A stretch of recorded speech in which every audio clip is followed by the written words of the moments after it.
l'avis tranché de Daniel, vous l'avez entendu tout à l'heure. Eh bien, il a fait réagir Jean-Michel Aulas, qui a réagi sur Twitter et qui est avec nous en direct dans l'after. Bonsoir, Président. Bonsoir. Merci de répondre. Bonsoir. Alors déjà, tiens, avant de rentrer dans le fond, juste une petite question anecdotique, puisque Daniel s'étonnait que vous ne communiquiez que sur Twitter et que vous ne répondiez pas à ces demandes. Finalement, on arrive à se parler quand même, Jean-Michel Aulas. Mais il n'y a absolument aucun problème. À chaque fois qu'on m'a demandé d'intervenir, j'ai toujours accepté. Et je m'étonne que Daniel Riolo fasse une gloriole de laisser penser que je ne voudrais pas discuter avec lui ou échanger, parce qu'il dit tellement de bêtises que ça mérite correction immédiatement. Alors, vous voulez réagir Là, justement Vous avez peut-être changé de numéro de téléphone, c'est possible, hein, je suis désolé. J'ai entendu un certain nombre d'inepties. J'ai donc appelé directement RMC. Alors, je vous écoute. Mohamed, avec qui j'ai d'excellentes relations. Et je lui dis, Mohamed Bouafsi, on rappelle. comment puis-je Ça avoir tombe accès bien, nous à avons RMC? d'excellentes relations également. Et puis les choses se sont immédiatement faites. Donc déjà, ça permet de dire à Daniel que pourquoi ne répondrais-je pas à ce qu'il dit, et en particulier quand il dit des bêtises qui sont grosses comme lui, quoi. Ah, ben je vous La écoute. première bêtise que j'ai entendue tout Ouais. à l'heure, c'est de dire qu'il savait que je souhaitais me présenter à la présidence de l'ECA. Mais il n'y a pas plus gros mensonge que cette ineptie-là. Jamais j'ai imaginé pouvoir le faire. J'étais président, il était encore en culotte courte, du G14. Alors, monsieur Aulas, Donc, alors on va essayer de partir, non, mais on va essayer de attends, partir non, mais sur je vais des, aller on va jusqu'au essayer de bout. partir Attends, sur des. attends, juste- Tout est dit de cette manière-là. Non, mais C'est-à-dire ça, que c'est pas très grave. Non, mais attendez. On va essayer de parler du fond. Daniel. On va essayer de Non, parler mais du non fond. seulement- Attends, Attendez, président non Aulas, juste, seulement on c'est interprète anecdotique les ça, la C'est présidence ça, de c'est l'OCA. très anecdotique Non, et non, j'ai bien attendez, dit, attendez, vous attendez. avez le droit de transformer mes mots, mais j'ai bien dit, si l'objectif est d'avoir ce comportement-là pour arriver à cette fin, Non, j'ai bien dit tu si. as dit, Mais bon, non, et j'ai pas dit que je sais, savais et que je vous vouliez. sais Hein. qu'il en meurt d'envie. Si je l'ai C'est dit, toi je qui l'as dit, regrette, j'ai on passe à autre enregistré. chose, on s'en fout. Hein. C'est pas très important ça. Hein. Si, c'est fondamental parce que c'est la méthode qui permet de faire dire aux gens des choses qui ne sont pas vraies et de s'approprier la vérité qui n'est pas la vérité. Donc, Bah, je déjà, vais sur ce réécouter point-là, ma jamais phrase. j'ai Si envisagé c'est ça de que j'ai l'être. dit Je vais sans même mettre te de si donner- je vais devant, même te vous avez donner raison. que Ok. j'étais au conseil. Passons à autre Attendez, chose. Je vais même te Président, donner- allez-y. je vais même te donner une information puisque j'étais au conseil d'administration de l'ECA. Ouais.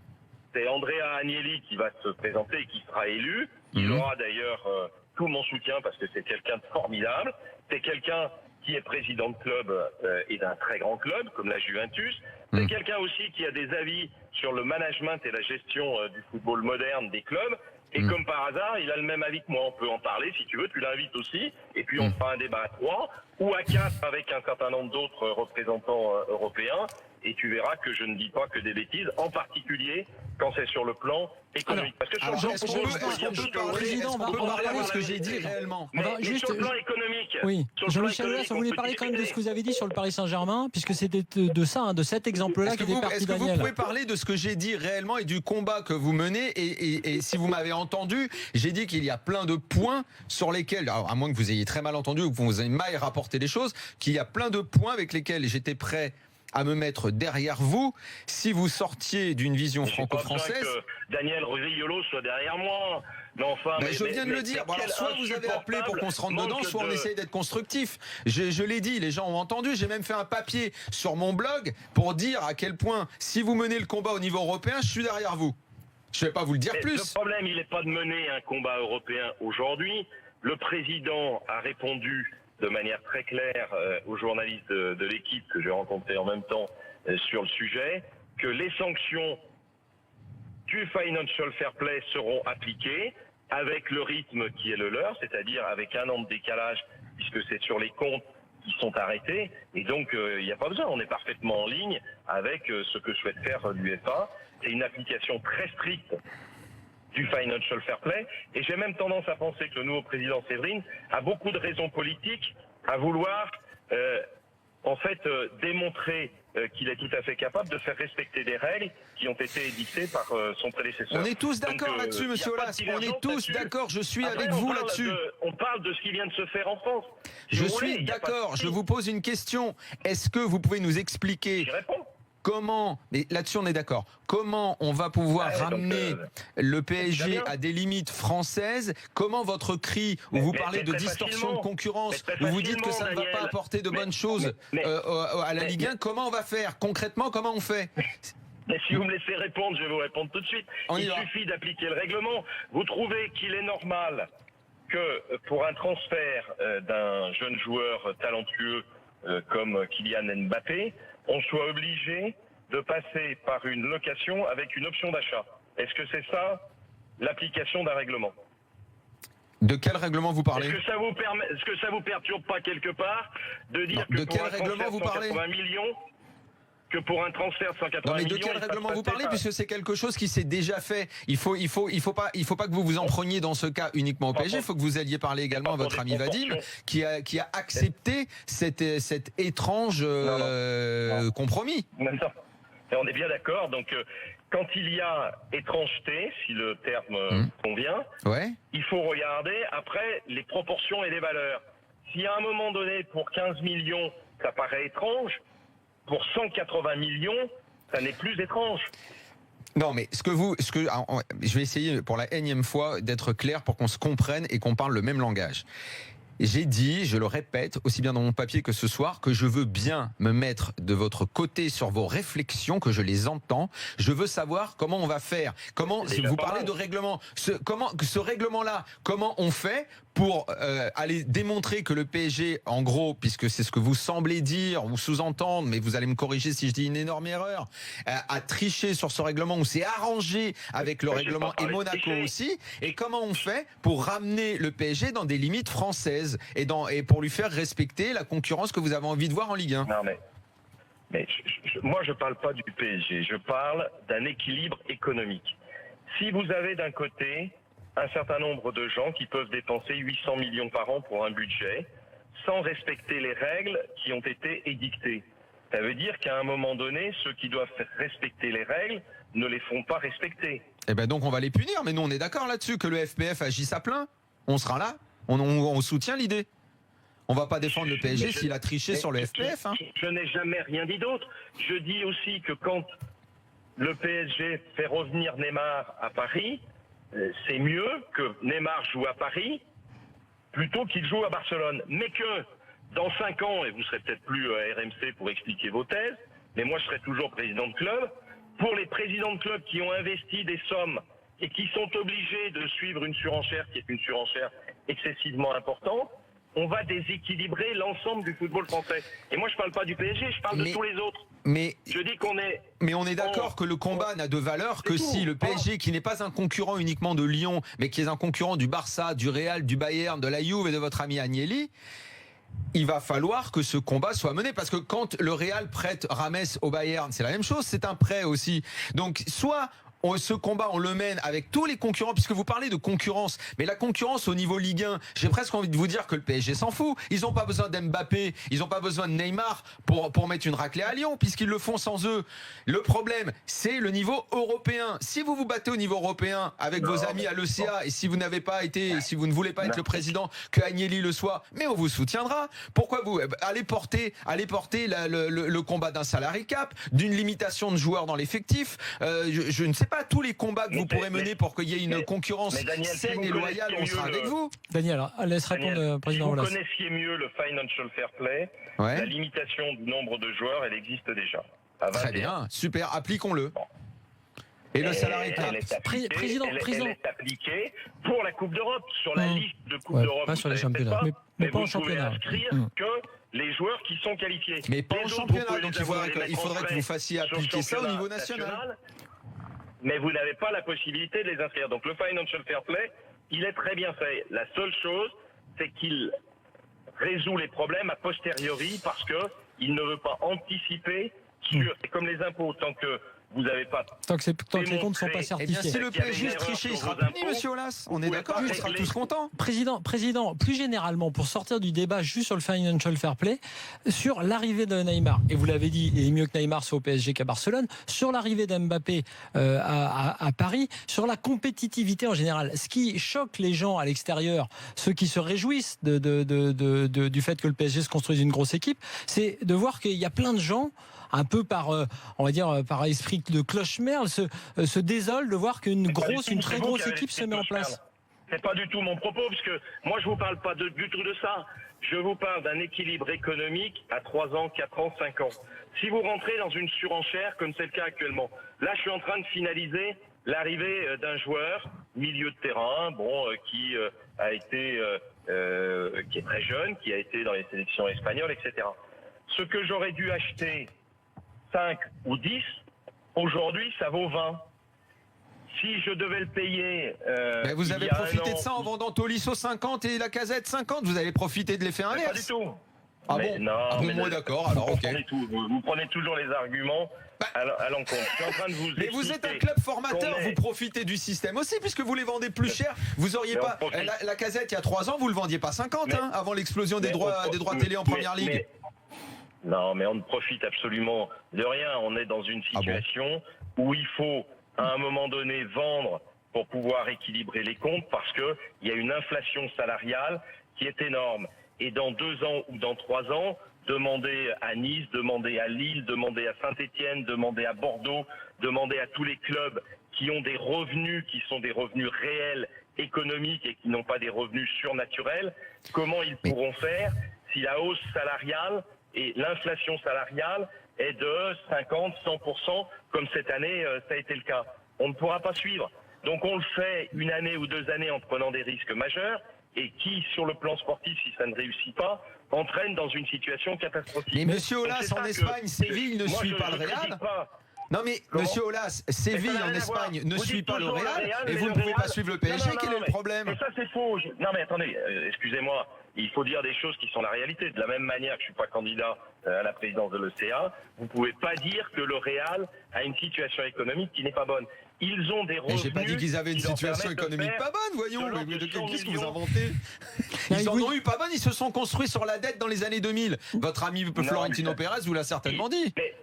Mais c'est vrai, mais pas aujourd'hui. Non, pas aujourd'hui. C'est vrai, pas aujourd'hui. Non, mais moi je disais que vous pourriez être le Séville du PSG. Séville n'a pas du tout les mêmes moyens que le Real. Oui, tout à fait, mais je n'ai pas dit ça. Mais ceci étant, si vous prenez ce problème des droits télé, par exemple l'Espagne, avec le Real, avec le Barça, a réussi à vendre ses droits télévisés 1,4 milliard, là où la France est à 650 millions. Mais ça va monter. Vous connaissez quels sont les opérateurs en France? Oui. Ce sont Canal et ce sont beIN. Et SFR. Et SFR bientôt peut-être.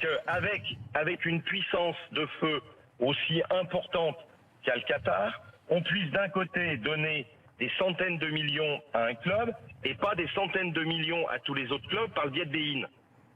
Et d'un autre côté, Jean-Michel Aulas, il y a un autre cercle vertueux, c'est que l'arrivée de ces joueurs-là dans le championnat, dans la Ligue 1, va faire monter les droits télé, et vous allez en profiter, vous et les autres clubs aussi. Non mais ça aussi, c'est du rêve. Mais non, vous verrez. Monsieur Aulas, vous pensez sincèrement que les droits télé vont pas monter? Et ils vont pas monter parce qu'ils ont déjà été vendus pour les 4 années qui viennent. Ah non, mais l'appel d'offres, il y a un appel d'offres pour le prochain. Non, mais l'appel d'offres qui va avoir lieu l'année prochaine. Vous ne laissez jamais répondre. Laissez-moi répondre. Enfin, quand même. On écoute, Soyez pas bornés de cette manière-là. Si je vous dis qu'ils vont peut-être monter, mais dans 4 ans, c'est que c'est la réalité. Et deuxièmement, pour qu'ils puissent monter, c'est pour ça que je fais un plaidoyer en ce moment, parce que je veux que tout le monde en prenne connaissance, il faut que beIN ne fasse pas ce qu'il a fait il y a 2 ans, c'est-à-dire se retire de l'appel d'offres en pleine concurrence. Ça, on verra. Attendez, ça d'abord, on verra. En matière d'appel d'offres, on a tout vu dans le paysage français. On a même vu au milieu des années 2000, et vous le savez très bien, un opérateur donner plus d'argent qu'un autre, et on a donné à l'historique qu'en donnait moins. Donc peut-être qu'à un moment ou un autre, on va arrêter de se tromper au moment de l'appel d'offres, puisque vous savez d'ailleurs que sur le précédent, il avait été lancé un peu trop tôt. Là, il va être lancé en 2018, monsieur Aulas. 2018, c'est l'année prochaine. Et l'année prochaine, je peux vous garantir, et si vous pensez le contraire, il va falloir aller discuter avec votre amie Madame Bois de la Tour et avec votre ami Monsieur Quillot, parce que là-dessus, ils sont pas du tout d'accord avec vous, ça je vous le garantis. Et ils pensent sincèrement que les droits de la Ligue 1 vont augmenter et que tout le monde va en profiter.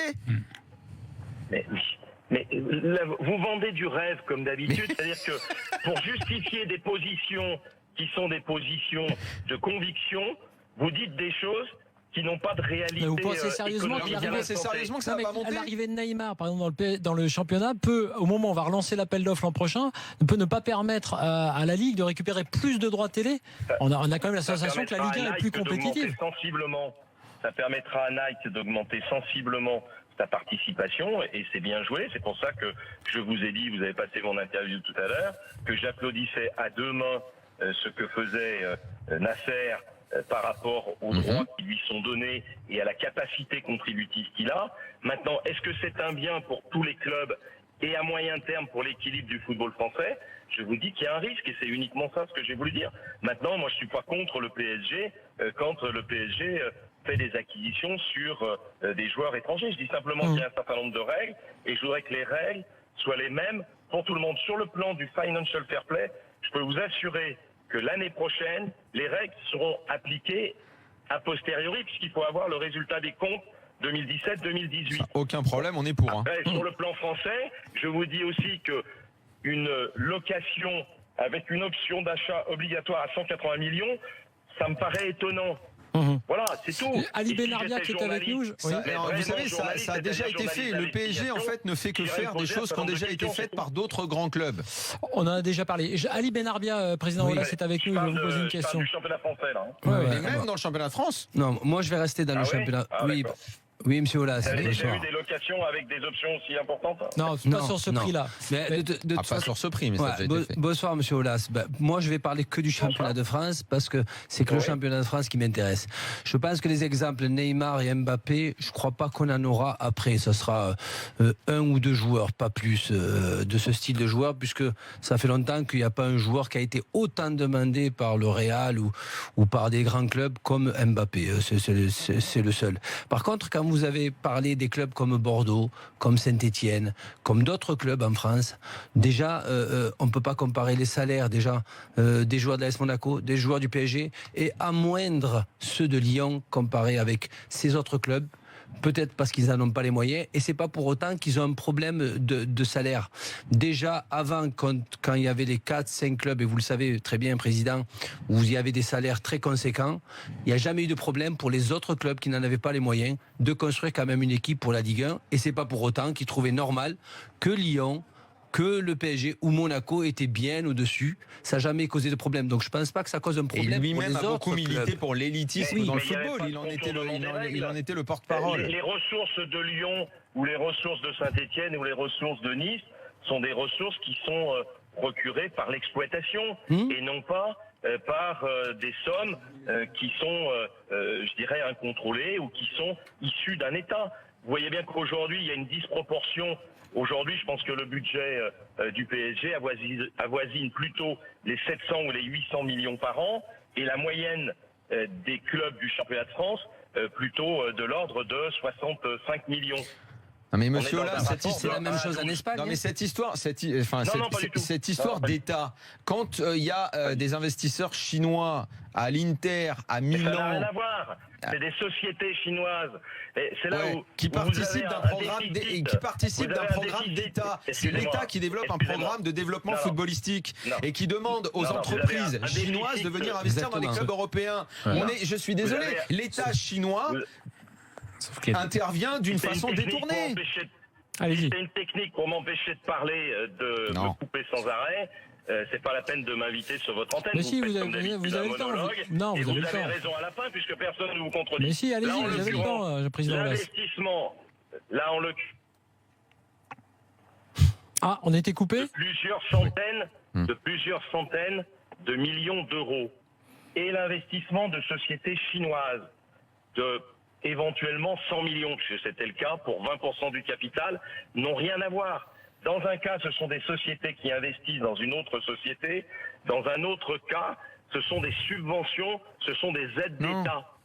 Non. Donc ça n'a rien à voir. Non, monsieur Aulas, moi, si vous prenez Milan et l'Inter, ce sont des investisseurs chinois qui viennent, soutenus par l'État. Et juridiquement, et vous le C'est pas savez très Saint-Denis, bien, au début. vous le savez très bien, juridiquement, le PSG n'appartient pas à Non, l'État non, du début. Qatar. Juridiquement, Non, c'est QSI. vous qui voulez respecter et qui tenez à un respect de la lettre et de la loi, vous ne pouvez pas dire que le PSG appartient Daniel. à un État. Daniel, il faut dire une chose, qu'il y a cette semaine, l'État chinois a fait une Oui, loi taxe.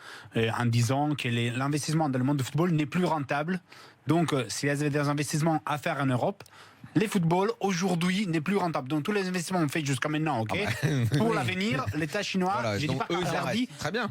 mais je C'est dans l'État déconseille. chinois, hein. On est dans deux systèmes totalement différents. Dans un cas, Milan et l'Inter, que je connais très bien, parce que je connais très bien les deux actionnaires. Ce sont des sociétés qui sont des sociétés de droit capitalistique. Dans un autre cas, on est dans un État qui investit, ce sont donc des subventions, des aides d'État. Dans le cas des Chinois, dans le cas du Milan AC, comme ils n'arrivaient pas à retenir les fonds qui étaient assez importants, ils ont demandé l'apport d'une société de financement qui est une société de financement américaine, le groupe, alors je ne sais plus s'il est d'origine néo-zélandaise ou américaine, c'est le groupe Elliott. Mais c'est aussi une société, c'est un fonds d'investissement, ça n'est pas l'État. L'État définit une stratégie en Chine et après des sociétés appliquent éventuellement cette stratégie. Ouais. Là, on est dans un cas qui est différent. Mais encore C'est une des fois, investissements. juridiquement, le PSG C'est n'appartient pas à l'État du Qatar. Non, ça appartient à Juridiquement, c'est faux. Président Wallace, merci en tout cas d'avoir été avec nous. C'est bien, C'est avec plaisir. on a pu Ça débattre permet comme au moins de temps en temps de corriger des sombres erreurs. Qui Mais il sont, n'y avait pas Non, mais l'important, c'est le débat. d'erreur, monsieur Lass, Président, vous savez bien. l'important c'est de débattre. Vous êtes le bienvenu. Et Bien vous sûr. le savez. Et ceci étant, ça me permet aussi de montrer que quand il y a débat, je suis toujours présent. C'est vrai. J'ai déjà débattu à de nombreuses reprises avec Daniel Riolo, et quand on m'invite, je suis toujours là parce que j'ai horreur qu'on puisse dire que je n'aurais pas, soi-disant, envie de débattre avec Daniel Riolo ou avec d'autres. Et Non, surtout, y a pas de surtout, problème. Par surtout, contre, vous avez. je suis toujours là pour rectifier un certain nombre de choses, et vous verrez que dans 4-5 ans, Oui, mais- ce qui a été dit aujourd'hui, vous pourrez vous le Ah, mais ressentir. non, Oui, on mais va monsieur, l'écouter. monsieur Lass, mais je vous promets, au lieu de penser systématiquement à rectifier, écoutez bien ou lisez ce que je dis, vous allez voir que sur ce dossier-là, il y a plein de choses où je me mettais derrière vous et je vous encourageais à aller plus loin. Je vais président- vous faire évoluer, Daniel, si vous m'écoutez un peu plus. Vous verrez. Président Olas, l'important surtout, ce qu'on a vu ce soir, c'est que vous écoutez l'after et que vous appelez au 32-16 aussi. Donc là, quand même, c'est quand La même prochaine fois, pour nous, on c'est l'invite un au honneur. café, on l'invitera au café Président, du commerce. président, oui, voilà, vous savez, Et vous mon savez ami qu'on- Mohamed m'avait incité à le faire et je le fais volontiers. très bien. Mohamed Bouafsi, que vous retrouvez tous les soirs dans Breaking Foot maintenant à 19h. Merci, Merci, Président monsieur Olas, Lass, à en tout bientôt. cas, Merci. c'est très, À très bientôt, sympa. bonne soirée. Et on a pu sans débattre. rancune, hein. À bientôt. Bien Évidemment. sûr, sans rancune.